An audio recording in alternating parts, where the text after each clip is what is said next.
Philip Nichols joins us now. He is a Colladin professor of social responsibility and business and of legal studies and business ethics at the University of Pennsylvania. Professor, thank you for your time and for joining us on the program.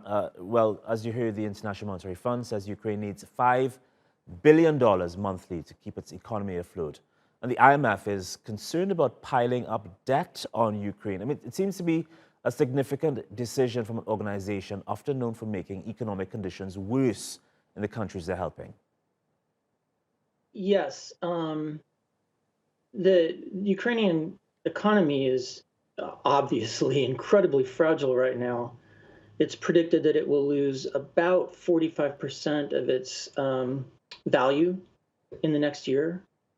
And when economies are fragile like that, taking on more debt makes recovery in the long term almost impossible, which is why the World Bank Group is trying to move from loans and credit to more aid in the form of grants.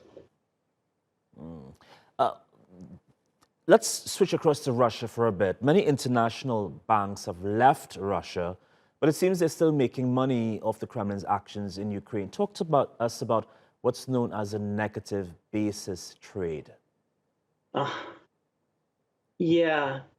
So financial instruments can be designed to react to different kinds of market trends. And negative basis trade basically allows people who move money from one place to another to benefit from downturns in an economy or from downturns in particular financial instruments.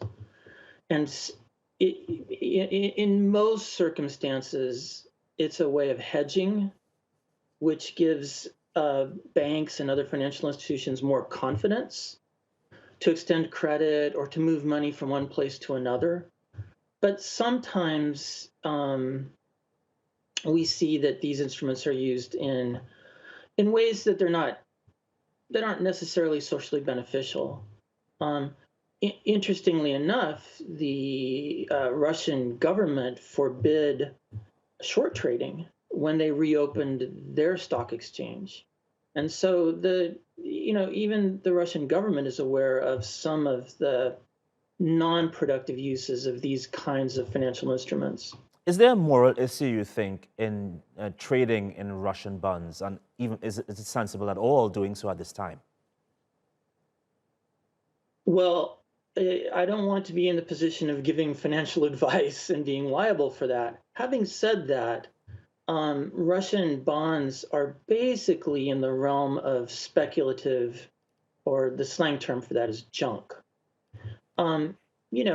If they're priced low enough, then there will be people who take a chance.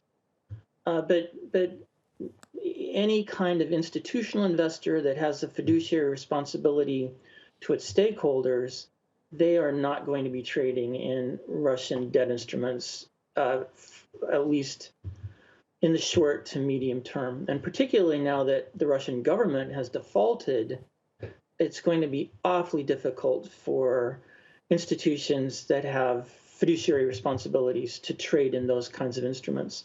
Russian debt is now firmly within the realm of very speculative investors.